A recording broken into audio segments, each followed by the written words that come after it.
So this is the Pixel 7a, and I've been using this phone as my main everyday device for over a month now, just to really let my thoughts become clear with it. And that's because in some ways, with where it's positioned in the overall Pixel lineup, it's actually a pretty confusing phone. On the one hand, you have a really impressive mid-range device that comes with some super handy improvements over its predecessor, but on the other hand, it kind of seems to, on the surface at least, make Google's more expensive Pixel 7 seem a little redundant. So let's try and unpack all of it. To get things underway, we're going to chat about the design. And whilst we do have a very similar looking front of the phone compared to last year's Pixel 6a, like the Pixel 7 before it, the side rails are now in this lighter colorway. And this gives the illusion of those front bezels looking a bit smaller, which is a nice update. Make no mistake though, the bezels on this phone are still pretty thick compared to most other phones on the market. And for what it's worth, they're also quite a bit thicker than those found on the regular 7. We also now have that updated camera visor on the back, which substitutes the all black glass design for this frosted finish, but where the regular Pixel 7's camera visor was one piece of metal that blended seamlessly right into the sides, the Pixel 7a's camera unit is its own piece, but it's a pretty subtle difference that has honestly no impact on usability. The Pixel 7a also has an IP67 dust and water resistance rating, which is the same as last year's Pixel 6a, but is once again a step down from the IP68 rating found on the regular Pixel 7.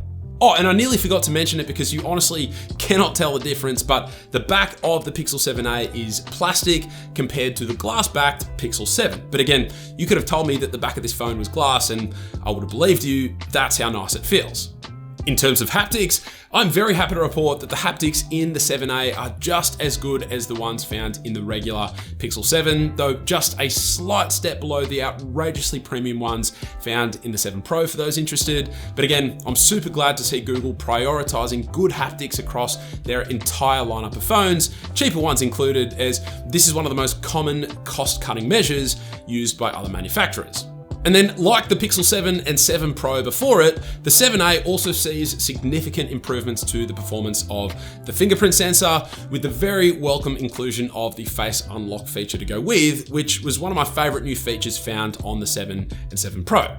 It essentially just means you never have to think about the performance of the fingerprint sensor, because if it scans your face successfully, you can then still press that fingerprint sensor button to unlock the phone, and it's all just very seamless. And for reference, the Pixel 6a does not have this feature and actually had a pretty disappointing fingerprint sensor itself, so this is a very welcome upgrade overall for the 7a. Then we have the display, and for me, in comparison to last year's Pixel 6a, this is the real head-turning feature that got a pretty huge upgrade. You see, for years now, pretty much the only discernible difference between the A lineup of phones and Google's main flagship lineup of phones was that the more expensive phones had fast refresh rate displays, whereas the cheaper phones did not.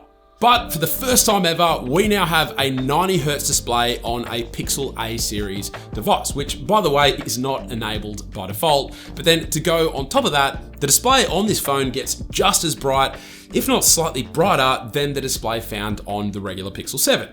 And then to add on to that, the battery in this phone is ever so slightly bigger than the one found in the Pixel 7 as well, with this phone having a 4385 mAh cell compared to the 4355 mAh cell inside the 7. And in real world use, I've found that that difference does play out as expected, with this phone having ever so slightly better battery life compared to what I experienced with the 7.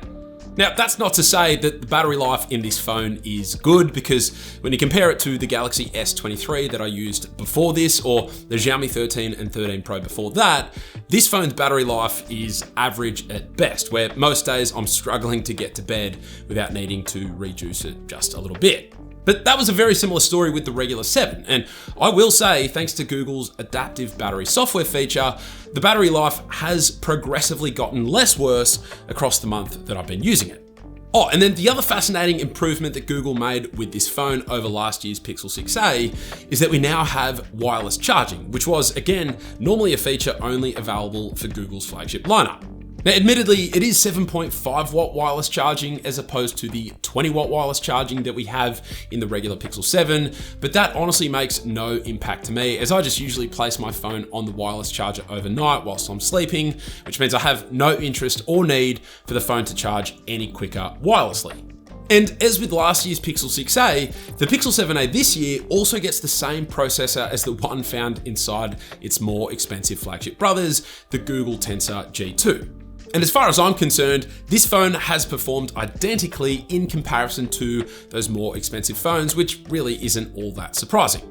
This time around, I actually decided to stick with using the default Pixel launcher as opposed to a third-party launcher like Nova Launcher, as you really cannot compete with the outrageous fluidity that comes with using the Pixel launcher.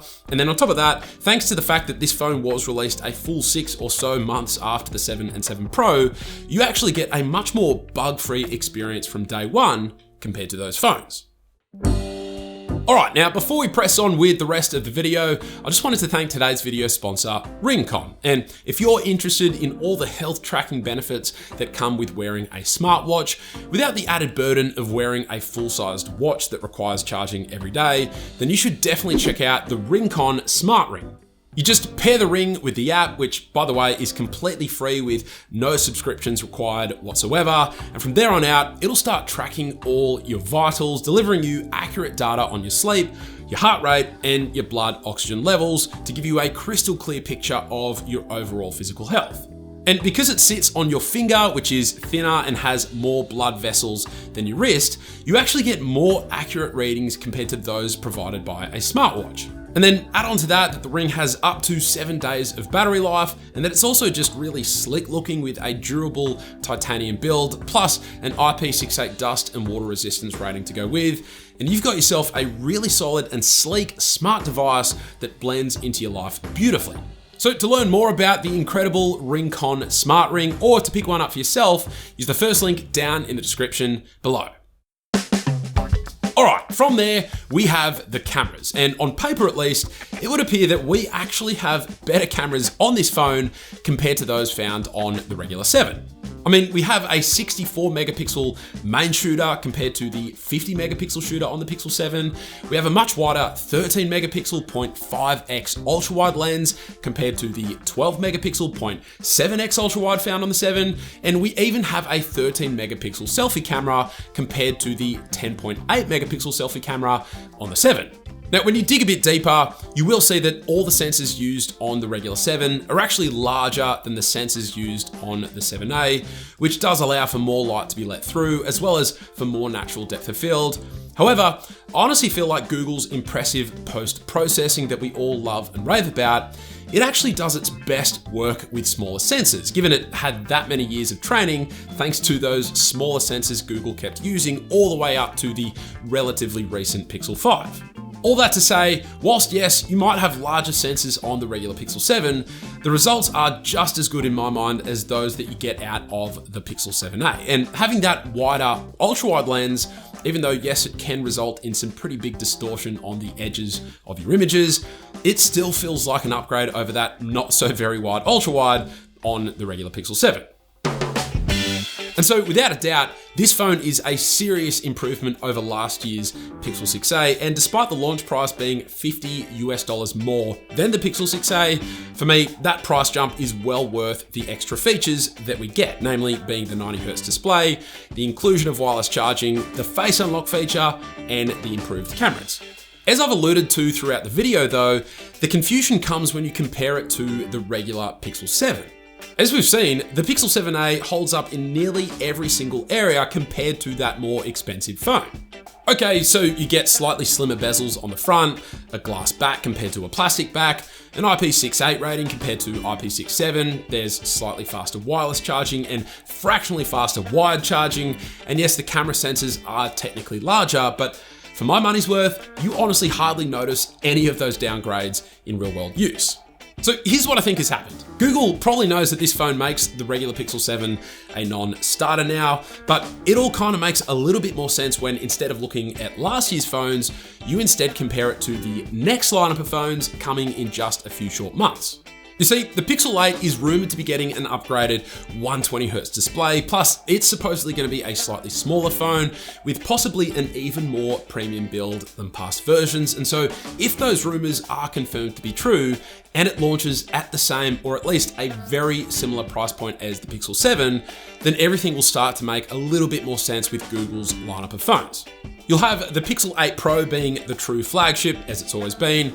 Then you'll have the Pixel 8 being the compact, slightly more affordable flagship, but still with a much more premium look and feel in comparison to the cheaper devices. And then you'll have this phone, the Pixel 7a, being the great value mid-range device that it is, with the Pixel 6a being the entry-level Pixel device. And I do think that there will be just enough difference between the Pixel 8 and Pixel 7a that if you want to upgrade, you'll get your money's worth. Again, that is if it launches at the same price as last year's Pixel 7. But it's interesting. In my review of the Pixel 6a last year, I said that that phone was beaten out by its own big brother, the regular Pixel 6.